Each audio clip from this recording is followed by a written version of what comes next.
Seguimos con Bruno Galo. Fíjate, está planteado, yo he escuchado, no voy a decir quién me lo contó, pero he escuchado que en la instalación de la Comisión de Paz con Delcy, sectores voceros del oficialismo reconocieron errores. Qué bueno.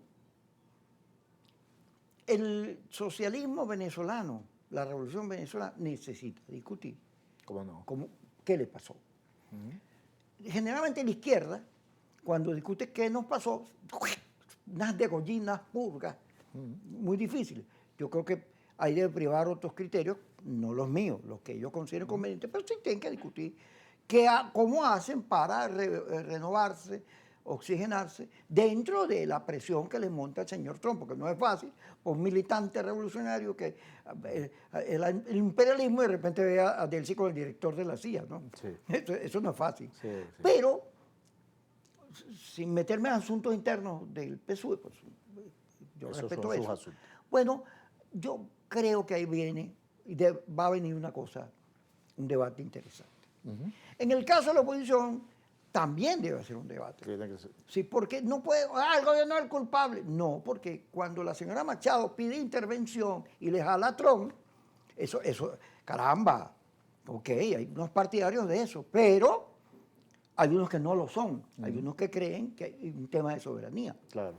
Entonces, los que creen eso, bueno, está bien, tú crees en eso, es tu líder. Sí. Pero los que no creen en eso y que necesitan entender cuál es su papel en un momento de dificultad como ese, deben discutir las etiquetas, los odios, la rabia, el temor a las redes, el no decir la verdad sino lo que la gente quiere oír, la falta de diseño estratégico, la comprensión de la diversidad. Y de la coyuntura. Wow, y de la coyuntura. Porque es que tú actúas en política no con la gente que es igualita a ti.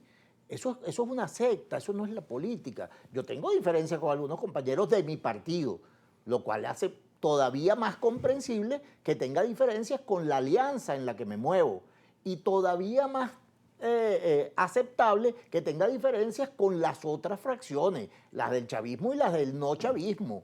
Pero en este momento y en esta coyuntura, lo que al país reclama, no lo reclama el chavismo, no lo reclama la oposición, es la necesidad de unos consensos mínimos que nos permitan, bueno, mantener la estructura de la República. No es nada sencillo, no son conchitas de ajo, tenía una espada de Damocles colgando en la cabeza que te dice, si no haces lo que yo te digo, bueno, puede haber un segundo bombardeo.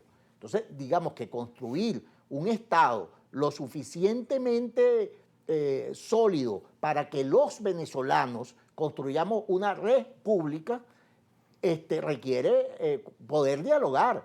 Yo lo decía el otro día en una reunión en la que tú estabas, es absolutamente incomprensible que yo pueda hablar con algunos factores del chavismo con absoluta cordialidad, pero no pueda hablar con algunos sectores de la oposición con la misma cordialidad. Entonces hay que recomponer los canales de comunicación, hay que establecer en qué cosas estamos de acuerdo y en qué cosas no estamos de acuerdo. O sea, yo creo que Venezuela necesita una agenda de 5 o 6 puntos que podamos, en la que podamos encontrarnos todos los venezolanos y sobre la base de eso, bueno, ponerle los límites a las potencias extranjeras que quieren, bueno, dictar la pauta de nuestra soberanía. Eso es absolutamente indispensable y es absolutamente posible si dejamos de atender a las redes y empezamos a atender a las necesidades de la República, a las necesidades de la nación, a la necesidad de darle respuesta a la gente en la calle con sus problemas y sus precariedades. ¿Tú eres historiador? Sí.